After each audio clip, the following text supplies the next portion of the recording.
국뽕이라는 신조어 여러분 혹시 들어보셨는지요? 이 국뽕이라는 이 신조어는 국가를 의미하는 국, 그리고 마약의 히로뽕을 의미하는 뽕이 합해져서 국뽕이라고 하는 그런 신조어가 됐다고 그래요.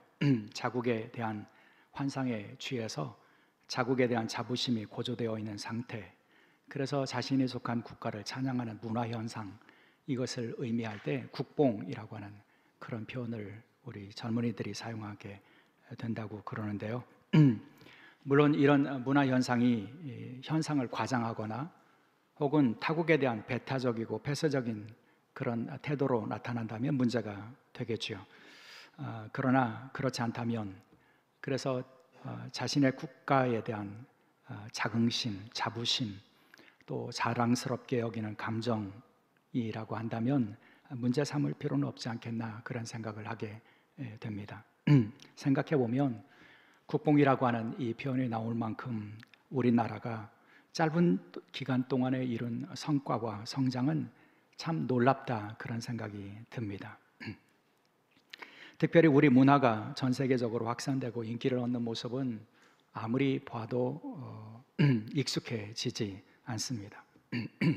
캐드언이라고 하는 그런 우리 문화를 배경으로 한 영화가 그 전 세계적인 인기를 얻고, 특별히 그 속에 나오는 K-팝의 노래들이 전 세계적인 인기를 얻고 있다, 그런 보도를 접하게 됩니다. 그리고 그 가운데 몇 곡이 빌보드를 점령하고 한 곡은 빌보드의 1위를 몇 주 동안 지키고 있다, 그런 뉴스를 접했습니다.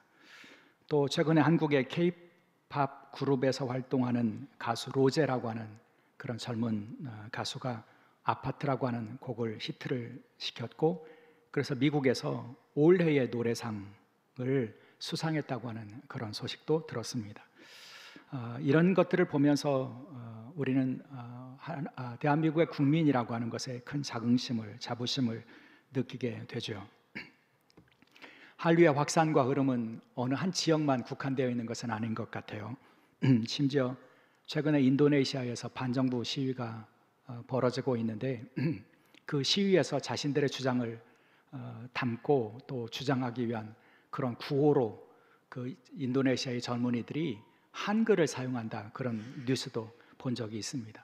그래서 다른 사람들은 모르고 마치 암호처럼 자신들의 주장을 한글로서 음역을 해서 그들이 확산시키는 그런 방법으로 사용하고 있다, 그런 이야기도 들은 적이 있습니다. 전 세계적으로 한글, 또 한국의 문화가 얼마나 많은 인기를 받고 있고 또 위상이 높아졌는지를 느끼게 되는 수많은 보도와 뉴스를 접하게 됩니다. 실제로 저도 유럽을 여행할 때에 그것을 피부로 느낀 적이 있습니다. 제가 스페인을 여행하는 중에 바르셀로나를 거쳐서 사라고사라고 하는 그런 도시를 방문한 적이 있습니다. 이 도시를 선택한 것은 그 도시에 이슬람의 문명이 남아 있다고 하는 그런 이야기를 들었기 때문에 그 문명을 확인하고 싶어서 사라고사를 방문했는데요. 사라고사에 방문하는 사람들이 가장 많이 방문하는 곳 중에 하나가 시청의 광장입니다. 굉장히 넓고 아름다운 그런 건축물과 광장이 있는 그런 곳인데 마침 저희가 방문했던 때에 이곳에 스페인의 젊은 아이들이, 청소년들이 그곳에서 K-팝을 틀어놓고 하루 종일 춤추는 모습을, 다른 지역을 방문하고 왔는데도 숙소가 그쪽이어서요, 여전히 거기서 춤추고 있는 그런 모습을 보았습니다. 그리고 더 기가 막힌 것은 그 아이들이 저녁이 되어서 집으로 돌아가면서 인사를 주고받는데 우리말로 주고받는 거예요. 내일 보자, 내일 만나자, 이러고 헤어지는 모습을 보고 상상할 수 없는 그런 일들이 유럽에서 벌어지고 있구나 하는 것을 제가 피부로 느끼면서 자긍심을 제가 느낀 적이 있습니다. 그런 현상들을 보면서 우리는 이 땅에 사는 동안 어느 국민으로 살아가는가 하는 것이 얼마나 중요한 문제인지를 느끼게 되죠. 사람은 태생적으로 어떤 나라에 속해서 그 나라의 국민으로 살게 되어 있지 않습니까? 그런데 그 어느 나라에 태어나서 어느 국민으로 사는가 하는 것이 그 사람의 운명을 결정하는 중요한 요소가 될 수 있다는 거죠. 오래전에 탤런트 김혜자 선생이 쓴 책이 수필집이 한 권 발간이 되었는데 그 꽃으로도 때리지 마라, 많은 사람들이 읽은 그런 책인데요. 그 책에 보면 잭 켈리라고 하는 한 신문 기자의 이야기가 소개되어 있습니다. 이분이 소말리아의 비극을 취재하다가 겪은 그런 체험을 그리고 사진을 담아 놓았는데 그런 내용이에요. 기자의 일행이 소말리아의 수도 모가디슈에 있었을 때입니다. 그때도 기근이 극심했습니다. 기자가 한 마을에 들어갔는데 불행하게도 그 마을의 모든 사람들이 다 죽어 있었습니다. 그런데 그 중에 한 소년이 그곳에 있는 것을 이 기자 일행이 발견하게 되죠. 소년의 모습은 보기에 이미 비참해 있었습니다. 온몸은 벌레에 물려 있었고 영양실조로 인해서 그 배는 불룩 튀어나왔으며 머리카락은 빨갛게 변해 있었고 피부는 한 100살쯤 된 사람처럼 그렇게 보였습니다. 마침 일행 중에 한 사람이 사과가 있어서 사과를 이 소년에게 건네 주었습니다. 그러나 이 소년은 너무 허약해 있어서 그 사과 하나 손으로 받을 힘이 없어서 그것을 받지 못했습니다. 그것을 눈치챈 그 일행이 그 사과를 반으로 나눕니다. 그리고 반쪽의 사과를 이 소년에게 건네 주었을 때 비로소 소년이 이 사과를 받아 들고 고맙다는 말도 하지 못하고 눈짓으로 고마움을 표시하더니 자신의 마을을 향해서 걸어가더라는 겁니다. 기자 일행이 이 소년을 따라갔지요. 그것을 소년은 전혀 의식하지 못했습니다. 소년은 마을에 들어서서는 마치 이미 죽은 것처럼 보이는 아주 작은 아이에게 다가가더라고 하는 거죠. 이 아이는 땅바닥에 누워 있었는데 눈은 이미 잠겨 있었고 감겨 있었고 죽은 듯한 그런 모습으로 누워 있는 이 아이 앞에 이 소년이 다가갑니다. 이 작은 아이는 소년의 동생이었던 거죠. 형은 그 아이 앞에서 동생 앞에 무릎을 꿇고는 손에 쥐고 있었던 과일을 입에 물고 베어서 씹기 시작합니다. 그리고 나서는 누워있던 동생의 입을 벌리고 그 아이의 입에 자신이 씹던 사과를 건네 주더라는 겁니다. 그리고는 스스로 그 사과를 씹을 힘이 없는 이 동생의 입을 잡고는 위로 아래로 벌렸다 닫았다 하게 하면서 그 동생이 사과를 씹도록 도와주더라는 거죠. 기자 일행은 이 소년이 자기 동생을 위해서 보름 동안이나 그렇게 했다는 것을 나중에 알게 되었는데요. 근데 불행하게도 이 소년은 결국 영양실조로 죽었고 소년의 동생은 끝내 살아남았다 하는 이야기입니다. 마음이 참 아픈 그런 이야기이죠. 사람이 먹을 것이 없어서 굶어 죽는다는 것보다 더 비극적인 일이 어디 있겠습니까? 제가 그 이야기를 읽으면서 이 아이가 소말리아에 태어난 것이 죄인가 이런 생각이 들었습니다. 여러분, 이 아이가 무슨 잘못이 있고 죄가 있겠습니까? 소말리아라고 하는 나라에 태어났다는 것이 그 비극의 출발점이었던 거죠. 이 아이가 우리나라에 태어났다면 그런 비극을 겪었을까? 그렇지는 않을 것 같습니다. 여러분, 그런 의미에서 어느 나라에 태어나서 어느 나라의 국민으로 사는가 하는 것이 매우 중요한 요소라는 거죠. 잘 살고 부강한 나라에 태어난 아이들은 그 나라의 법이 보장하는 권리를 누리며 사는 것을 당연하게 여기게 되는 것이고요. 반면에 가난하고 부패하고 소망 없는 나라에서 태어나면 그 나라의 국민으로 살아가는 동안 자신들에게 주어진 특권과는 거리가 먼 그런 삶을 살게 되는 것이 아니겠습니까? 어느 나라의 국민으로 살아가는가 하는 것은 그 사람의 운명을 좌우하는 그런 요소가 된다는 것이죠. 여러분, 우리가 하나님 나라의 백성이라고 하는 고백을 하면서도 이 진리를 기억할 필요가 있다고 믿습니다. 여러분, 우리의 시민권은 어디에 있다고요? 하늘나라에 있다고요. 우리는 누구라고요? 하나님 나라의 백성이라고요. 여러분, 우리는 하나님 나라의 백성이기 때문에 누릴 수 있는 특권이 있다는 겁니다. 하나님께서 우리 하나님 되어주시고 하나님께서 우리를 구원하시고 하나님께서 우리를 그 사랑으로 다스려 주시는 그 나라의 백성으로 살기 때문에 우리에게 주어진 특권이 있다는 거죠. 근데 불행한 것은요, 안타까운 것은요, 우리가 하나님 나라의 백성이라고 하는 사실을 자주 망각하고 산다는 것입니다. 우리가 하나님 나라의 백성이기 때문에 얻게 되는 특권과 복, 온갖 아름다움과 권세, 이것들을 우리는 잘 깨닫지 못하고, 그래서 결국에는 우리에게 주어진 그 나라의 백성이 누릴 수 있는 그런 권세와 능력을 잃어버리고 산다고 하는 것이죠. 하나님 나라의 백성이라고 하는 이 사실을 깨닫지 못하고 그것에 무지하게 되면 어떤 일이 벌어질까요? 우리는 하나님 나라의 백성다운 능력을 잃어버리지 않겠습니까? 하나님 나라의 백성이 맺을 수 있는 삶의 열매도 맺지 못하지 않겠습니까? 그렇게 되면 우리는 세상을 이길 수 있는 힘을 잃어버리고 세상에 전염되어서 세상에 속하여서 살아갈 수밖에 없는 그런 모습이 된다는 것이죠. 그런 의미에서 우리가 하나님 나라의 백성으로 살아가는 동안 너무 당연하지만 우리가 집중해야 될 주제는 하나님 나라가 무엇인가 하는 것입니다. 하나님 나라를 더 깊이 알아갈 수 있어야 한다는 거죠. 그래서 그 하나님 나라의 특권이 무엇인지를 우리가 깨닫고 그 나라에 대한 믿음 안에서 살아갈 수 있어야 할 줄 믿습니다. 예수님께서도 그 하나님 나라를 우리에게 가르쳐 주시기를 원하셨습니다. 그래서 예수님께서는 하나님 나라를 선포하시고 그 하나님 나라를 교훈하시고 가르쳐 주셨는데, 예수님께서 하나님 나라를 가르쳐 주시는 방법으로 자주 사용하신 것이 뭐냐면 비유였습니다. 천국은 마치, 천국은 이와 같으니. 여러분, 예수님의 비유는 천국의 비유라고 할 수가 있는데, 오늘 본문 마태복음 13장에는 그 천국은 마치, 천국은 이와 같으니 예수님이 들려주신 천국의 비유들이 오늘 마태복음 13장에 모여 있는 것을 보게 되는데요.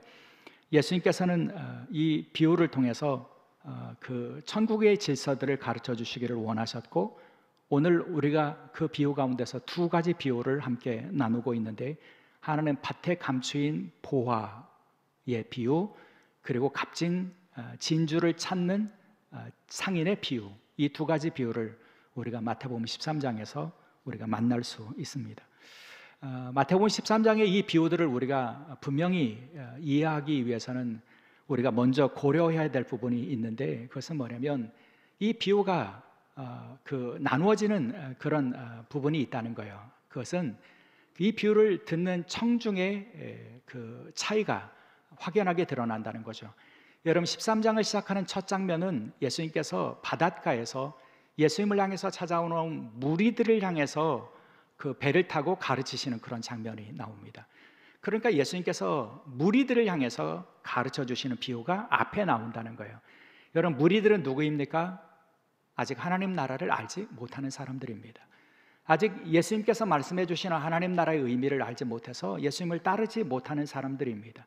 그러니까 하나님 나라 밖에 있는 사람들에게 하나님 나라가 무엇인지를 가르쳐 주시는 비유가 앞에 나와 있는 비유라고 한다면, 여러분, 이 본문 마태복음 13장의 36절을 기준으로 그 청중의 변화가 드러나는데, 왜냐하면 36절에 보면 예수님께서 집으로 들어가셔서 제자들에게 가르쳐 주시는 그런 장면으로 전환이 되고 있기 때문입니다.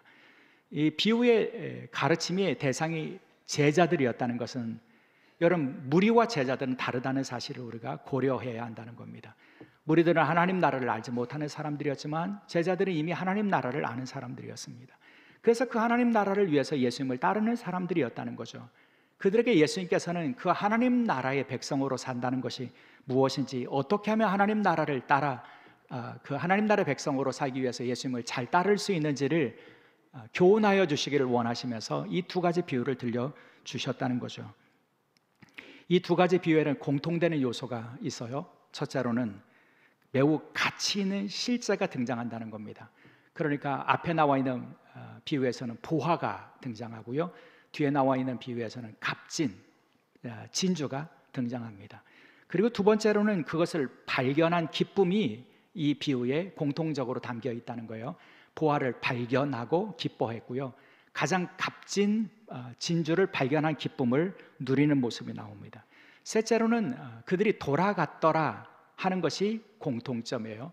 그리고 넷째로는 그 가치 있는 실제를 얻기 위하여 그들은 이전에 자신들이 가지고 있는 소유를 다 아낌없이 팔았더라 하는 것이 공통되는 요소이고요.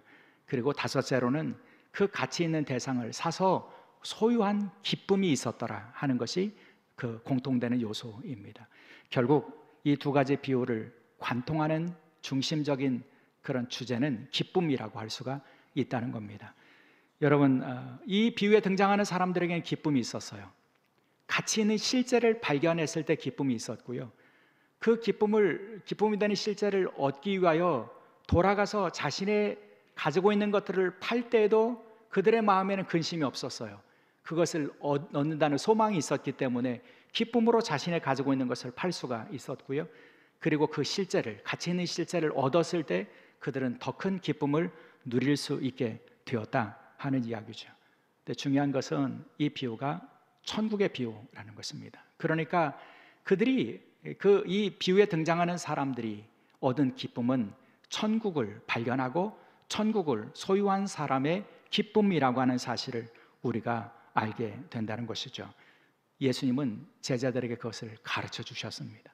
왜 가르쳐 주셨을까요?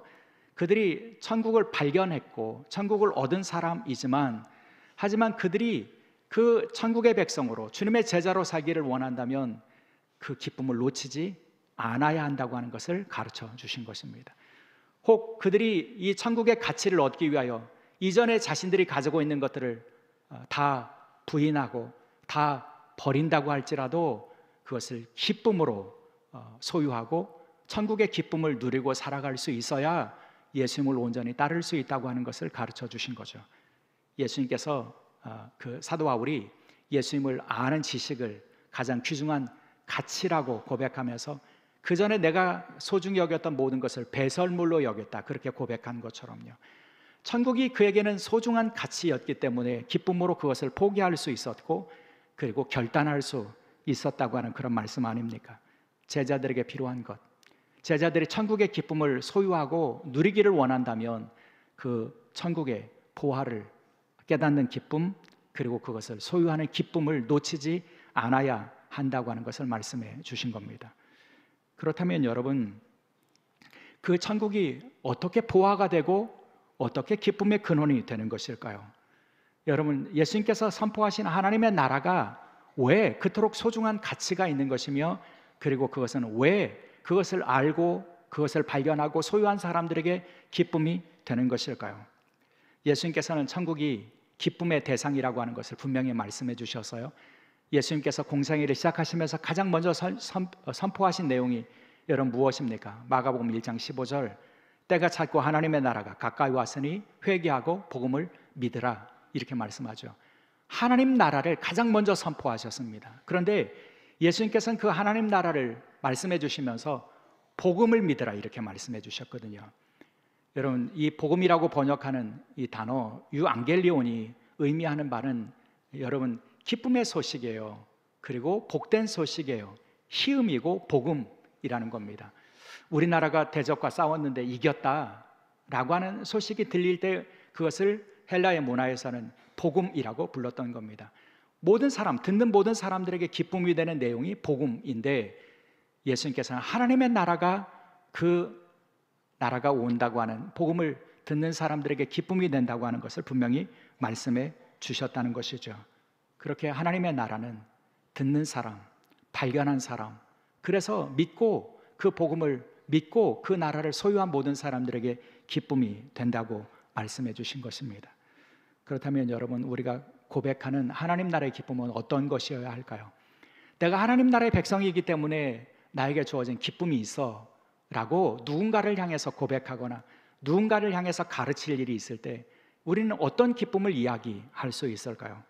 첫째로 예수님께서 선포하신 하나님의 나라가 보화가 되고 기쁨이 되는 이유는 그 하나님의 나라가 이미 우리 속에 시작되었기 때문입니다.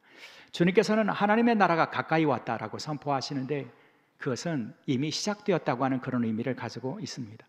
그러니까 하나님의 아들이신 예수 그리스도께서 이 땅에 오셔서 공생애를 시작하시고 그분의 능력을 통해서 하나님 나라를 선포하시고 이루시는 그 일들을 통해서 하나님의 나라는 시작되었다는 거죠. 하나님의 나라는 이미 우리에게 주어지었다는 것입니다.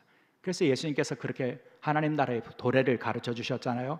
마태복음 12장 28절, 그러나 내가 하나님의 성령을 힘입어 귀신을 쫓아내는 것이면 하나님의 나라가 이미 너희에게 임하였느니라. 여러분, 하나님의 나라가 너희 안에 임하였다. 어떻게요? 예수님께서 하나님의 아들의 권능을 가지고 오셔서 성령의 능력을 통해서 우리를 괴롭히는 사탄과 귀신의 권세들을 쫓아내시고, 그래서 우리로 하여금 하나님의 백성으로 살아갈 수 있도록 하셨을 때 이미 우리 속에 하나님의 나라가 임하였고 시작되었다고 말씀해 주시는 것입니다. 여러분, 이미 우리가 하나님 나라의 백성으로 살게 되었다는 것, 이것이 기쁜 소식이고요. 우리가 이미 하나님 나라를 소유하고 살아가고 있다고 하는 것을 우리가 믿음으로 고백하고 깨달을 때 내 안에 하나님의 나라가 있다고 하는 고백이 주는 기쁨을 우리가 어떤 상황에서도 누릴 수 있다고 하는 사실을, 그 진리를 기억하고 붙들고 살아가는 믿음의 종들이 될 수 있기를 바랍니다. 둘째로요, 하나님의 나라가 기쁨이 되는 이유는, 기쁨이 되는 보화가 되는 이유는 우리가 하나님 나라의 백성으로 살아가는 동안 우리에게 주어진 복이 완전한 복이기 때문입니다. 예수님께서 이렇게 선언하셔서요, 누가복음 18장 29절로 30절 말씀인데요, 이르시되 내가 진실로 너희에게 이르노니 하나님의 나라를 위하여 집이나 아내나 형제나 부모나 자녀를 버린 자는 현세에 여러 배를 받고 내세에 영생을 받지 못할 자가 없느니라.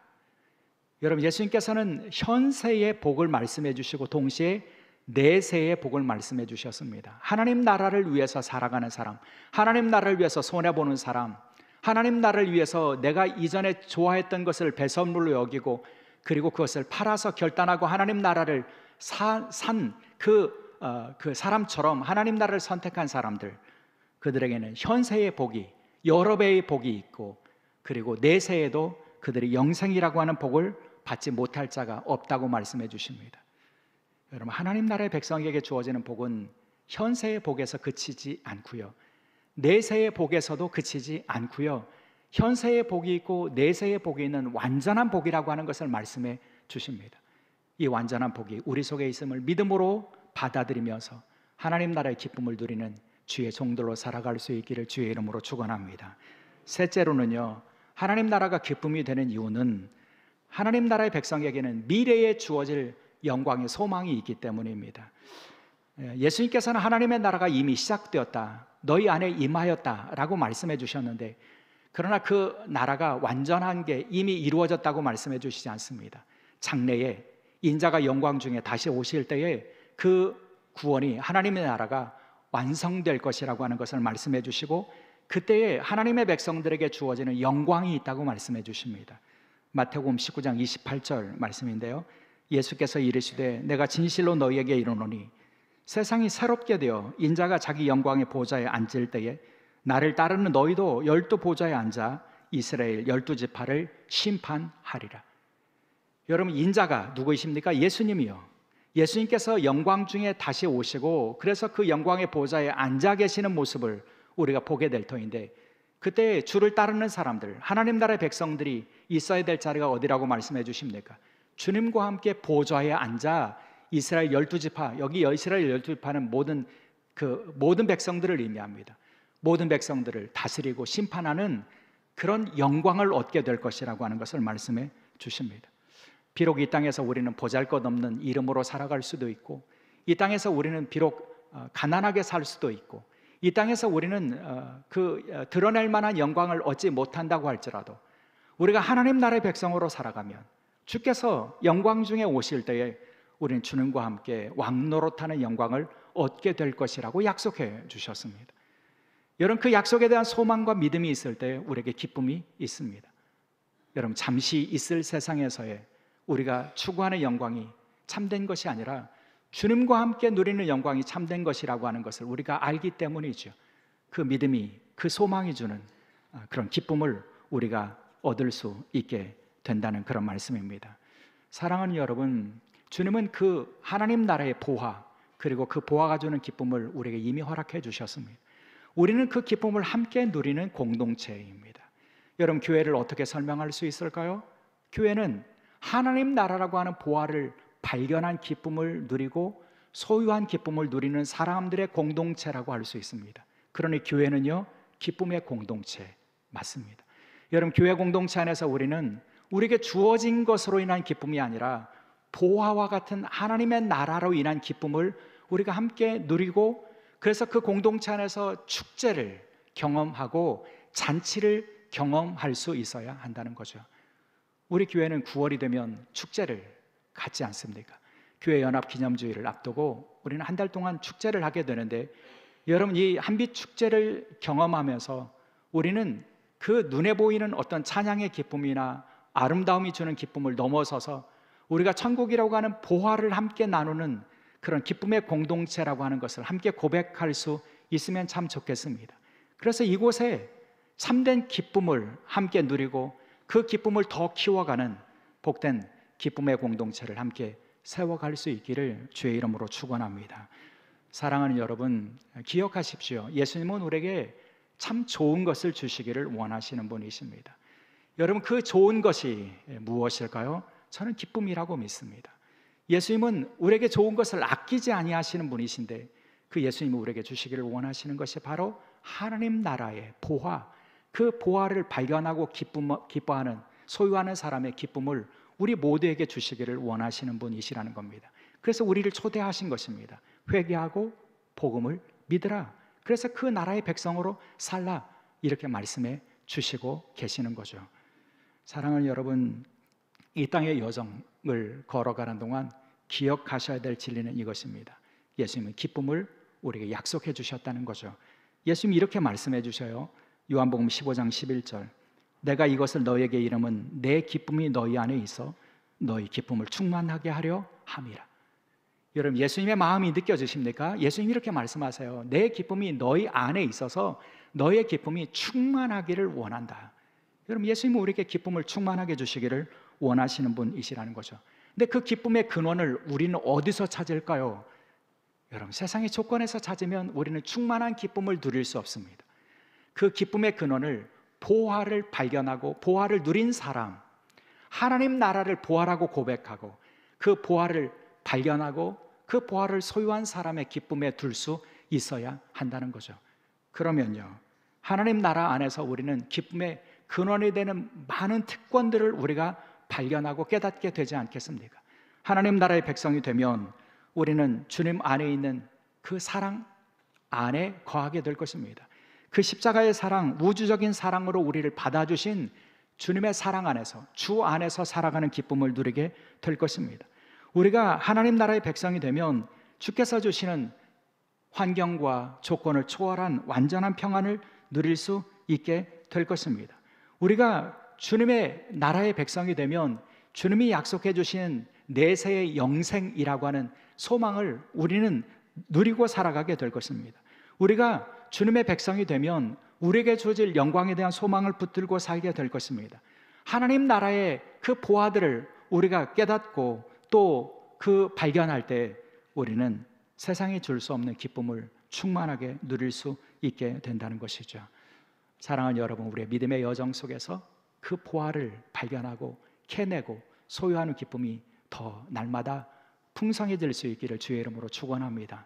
그 기쁨을 우리가 잃지 않고 놓치지 않고 공동체 안에서 그 기쁨을 함께 누리는 그런 기쁨의 공동체를 이곳에 세워가는 주의 백성들이 될 수 있기를 주의 이름으로 축원합니다. 기도하시겠습니다. 주님, 주 안에 기쁨이 있음을 저희가 고백합니다. 주님 나라의 백성이기 때문에 누리는 특권과 보화와 같은 그 아름다운 선물들이 주는 기쁨을 저희가 놓치지 않게 도와주셔서 저희의 내면의 기쁨이 충만하게 하시고 그 기쁨을 함께 나누는 공동체 안에 기쁨이 가득할 수 있도록 이곳에 주여 기쁨의 공동체를 세워 주옵소서. 감사하오며 우리 주 예수 그리스도의 이름으로 기도드리옵나이다. 아멘.